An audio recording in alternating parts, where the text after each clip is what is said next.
My life has been a journey. I've done businesses with I bet. Canadians. I'm now in a partnership with a guy in Australia, Wow. which is really interesting. But yeah, it's so my career went from comedy into oil and gas sales. Welcome to Unstoppable Podcast with Harry Sardinas, inspiring conversations with influential millionaires, investors, thought leaders, entrepreneurs who are making a massive difference with their innovative products and services, and sharing the challenges and wisdom of how they sold their first million. How would you like to make your first million? And today we are with John. John, can you please introduce yourself? Yeah, John Ray Broussard from Lafayette, Louisiana. Okay, John, what's your company? What you do? Well, my main company is JRB Holdings, which is a holding company that I've had since 2006 that owns all my other companies. Wow. So tell us a little bit more about your journey as an entrepreneur. Why you decided to open this company in 2006, long time ago?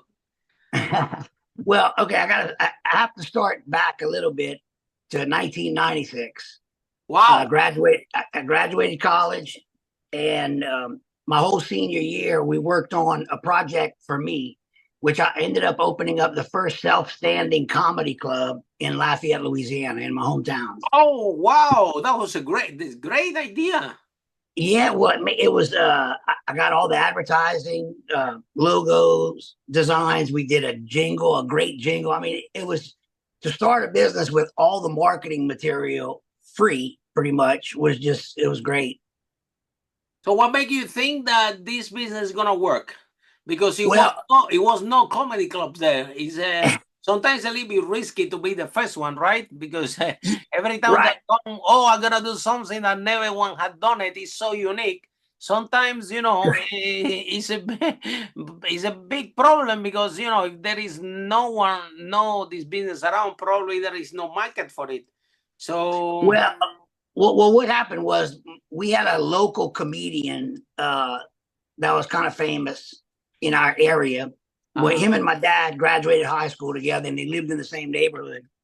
So they'd have comedy shows every weekend at the Comedy Zone at a hotel. Well, that hotel. So I started doing comedy when I was 19. wow. You did it And also yourself or as a business? well, I started doing comedy because of this guy Ralph Begno, who told my dad when I was younger, like 17, man, John Ray has what it takes to be a comedian. He needs to. And I was most witty in high school. I have somewhat of like total conversation recall. I'm not good with books and stuff because I'm dyslexic. So this AI has made me a genius, right? But anyway, so I just remember jokes. I mean, if I really like the joke, I'm gonna remember it. So I just had a slew of jokes since I'm a young guy. I was 4 years old doing comedy in my living room with all our family. Wow. They filmed it. So I ended up, I had a guy give me some great advice. Whenever my dad had an unfinished furniture store at the time, and he custom built my bar in the comedy club. And we went and visit a guy, a real knowledgeable businessman that owned a few restaurants and whatnot. And he was great friends with Ralph as well, the other comedian. And he said, man, son, the only advice I give you is don't pursue being a comedian the rest of your life. He said, I'm so proud that you pursue business, being an entrepreneur to provide for the comedians. And when he told me that, I was like, okay, that's what I'm doing, right? Wow. I committed great to entrepreneur. Advice, yeah? To benefit, I mean, to continue my entrepreneurship, because number one, my mom and dad were self-employed all their lives. We had plenty of ups and downs, but a lot more ups and downs. And I can remember my father telling me, you don't need to make 500,000 a year. You don't need, you just go work for a company, make 50,000 a year, get the benefits, and be happy. I said, you didn't raise me like that. That's not how you didn't raise me to do that, So from that point on, my life has been a journey. I've done businesses with Canadians. I'm now in a partnership with a guy in Australia, which is really interesting. But yeah, it's so my career went from comedy into oil and gas sales. Wow. What I did was I started different. Right, I started volunteering for to do comedy shows for the Christmas parties for Chevron, BP, Amoco, these guys back in 96 and 97. Wow. And so I do comedy, then I go to bring breakfast, a week later and introduce myself. And everybody would come to the kitchen. It was like instant kind of gratification and fame for me. And I did really well, but I got into it. And my 5 things that made me successful, all apply to everything I've done, including this. The company that I went to work for was starting a new company within a bigger company.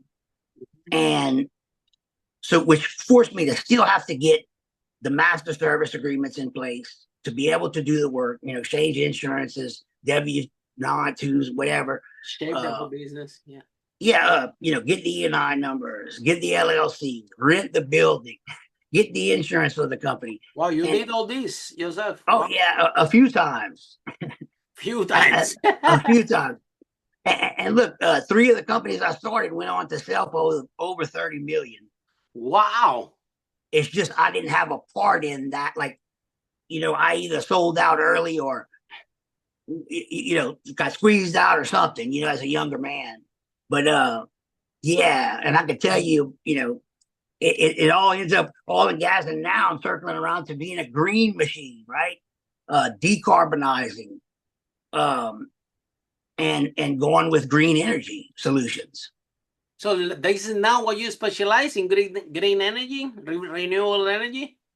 Correct. Yes. Oh, wow. I just saw, John, here in United Kingdom. I just saw the news right before this podcast that the new government, they are investing a lot of money in the cost in white turbines, and they are decreasing the funds for oil and gas. The topic of the conversation was, how to make it fair for the people that work in the oil and gas industry, because now they're building these turbines in the coast of England, right, to clean energy, and there are policies here that the company has to be net zero. Yeah, so it's coming, right? Let's face it, oil and gas eventually is going to finish, right? It doesn't stay forever.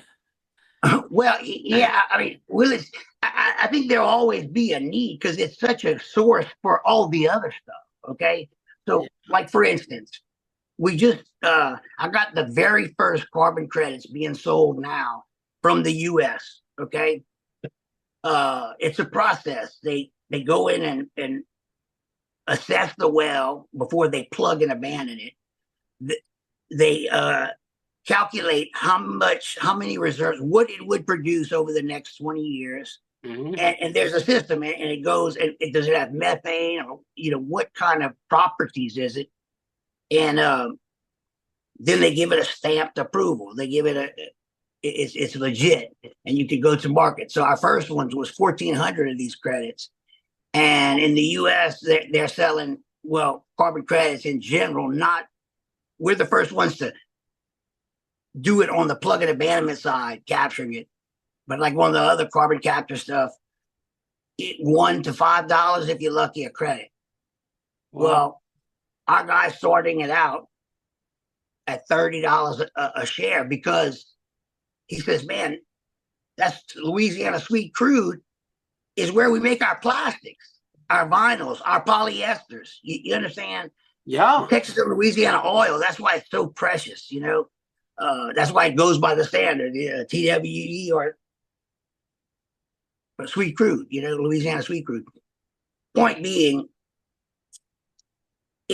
I believe what I see happening is, as I'm entering a project right now, a geothermal project that they're going to be getting out of the bedrock formation in Austin, Texas.